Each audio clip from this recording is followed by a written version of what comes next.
त्रिशक्ति तंत्र चैनल में आप सबका स्वागत है, वंदन है, अभिनंदन है।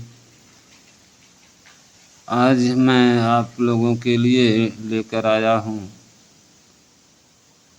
मृगाक्षी किन्नरी साधना। ये मृगाक्षी साधना है और यह साधना अद्वितीय सौंदर्य प्रदान करने वाली है। यह इस किन्नरी की स्वभाव जिससे एकदम बर्फ के समान शीतल होता है। देखने वाले के आंखों में एक तृप्ति जैसा संतुष्टि प्राप्त हो जाती है। सौंदर्य और साधक को शांत निर्मल जल की भांति बना देती है। यह प्रेम की देवी है, जिसे कोई उत्तेजना वासना का ज्वर नहीं होता है। यह केवल प्रेम के लिए प्रेम की भूखी है। इस मृगाक्षी के कोमल होठों के भीतर श्वेत और सुघड़ दंत पंक्ति झिलमिलाहट खिलखिलाहट से ही स्पष्ट हो जाता है, जो मन में उत्साह का संचरण करने हेतु पर्याप्त है। मृगाक्षी की मधुर खिलखिलाहट का चित्रण प्राचीन शास्त्रों में इस प्रकार किया गया है। इसे सुनकर मुनिजन अपना चिंतन छोड़कर भ्रम में पड़ जाते थे। इनकी नुपुर की ध्वनि इतनी प्रेममय थी और स्वर इतने मधुर थे। ऐसी मधुरमयी हास्य ध्वनि किसी नारी की हो, ऐसा विश्वास करना संभव नहीं है। और इनके अंदर एक ऐसी बहुत ही विचित्र चिकित्सा की बहुत बड़ी खूबी है। यह चिकित्सा शास्त्र में शिथिल हुई शरीर को, इंद्रियों को पुनः यौवन प्रदान कर देती है। किन्नरी की साधना यौवन के अभाव में तो संपूर्ण चिकित्सा पद्धति व्यर्थ ही हो जाता है। मृगाक्षी साधना सूर्यास्त के बाद की जाती है। साधक पीले रेशमी वस्त्र धारण करें। बहुत शांत भाव से बता रहा हूँ, जिसको सावधानी पूर्वक विशेष ध्यान लगाकर सुनिएगा। वीडियो को पूरा देखिएगा तब वही समझ में आएगा, अन्यथा फिर साधक को चाहिए पीले वस्त्र धारण कर ले, अपने ऊपर इत्र वगैरह खूब बढ़िया सा लगा के सुगंधित बना ले। चौकी पर सामने बजोट रखें, जिस पे पीला वस्त्र बिछा दें। गुरु जी का चित्र रखें और गणेश जी को रखें और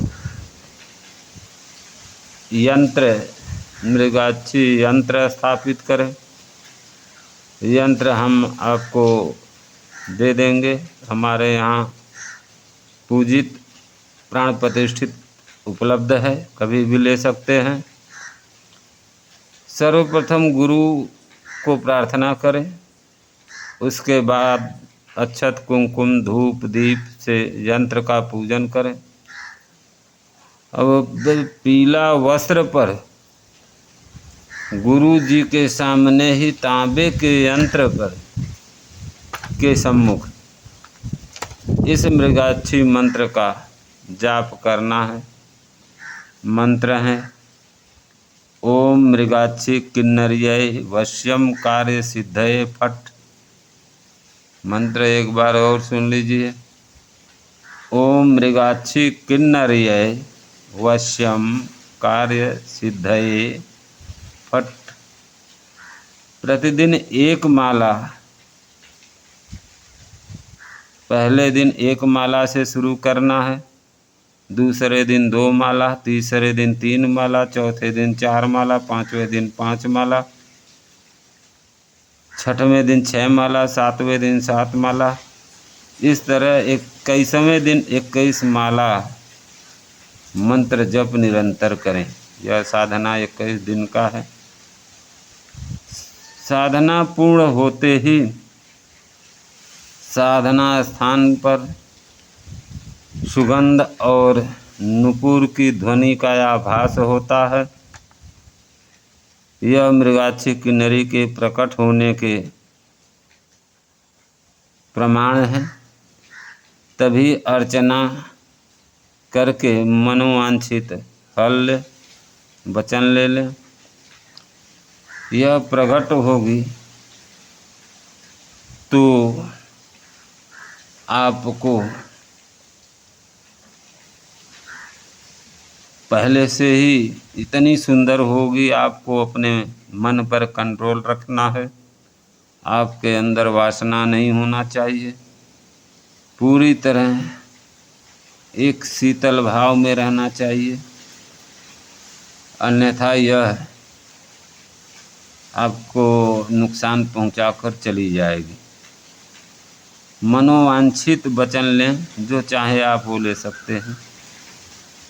अब आपको बताते हैं यंत्र पूजा कैसे करते हैं। सबसे पहले अष्ट किन्नरी यंत्र का बनाना कैसे जाने, भोजपत्र पर बनाएं और अष्टगंध और इत्र मिलाकर, सुगंधित इत्र मिलाकर चमेली के कलम से बनाएं, या किसी भी दिन बना लें और साधना के समय इसके लिए पंचोपकार पूजन करें। यह साधना किसी भी नवरात्रि में कर सकते हैं, किसी भी शुभ मुहूर्त में कर सकते हैं, और जैसे होली, दिवाली और ग्रहण आदि शुभ मुहूर्त में इनकी साधना करनी चाहिए। साधना निष्कपट होनी चाहिए। साधना में सावधानी यह है कि पूरी तरह ब्रह्मचर्य का पालन करना चाहिए। अब यंत्र बना लिए, पूजन विधि बताता हूँ। इस यंत्र को आप बजोट पर पीले वस्त्र बिछाकर स्थापित करें, पंचोपकार पूजे करें। कुमकुम या बजोट पर यंत्र न मिले तो बजोट पर पीला कपड़ा बिछाकर उस पे तांबे का पात्र रखें और पात्र में कुमकुम से यंत्र अंकित करें। और यंत्र न मिले तो अष्ट किन्नर्यै नमः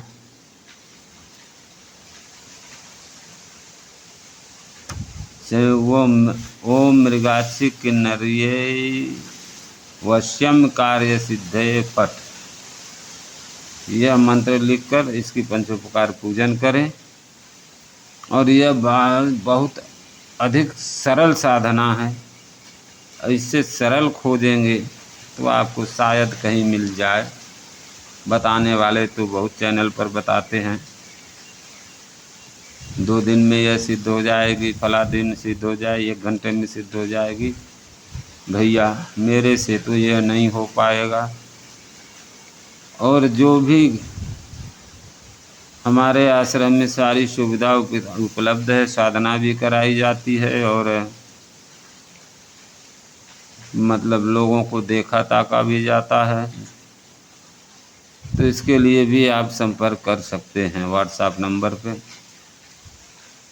21वें दिन ये आपको दर्शन देगी। आप जो है अच्छी तरह इनसे वचन ले लें। और यह जानकारी कैसी लगी कमेंट में हमें बताएं और कमेंट करें कि आपको कैसी साधना चाहिए, उस तरह की साधना देंगे। हमारे चैनल को सब्सक्राइब करें, लाइक करें, शेयर करें। धन्यवाद।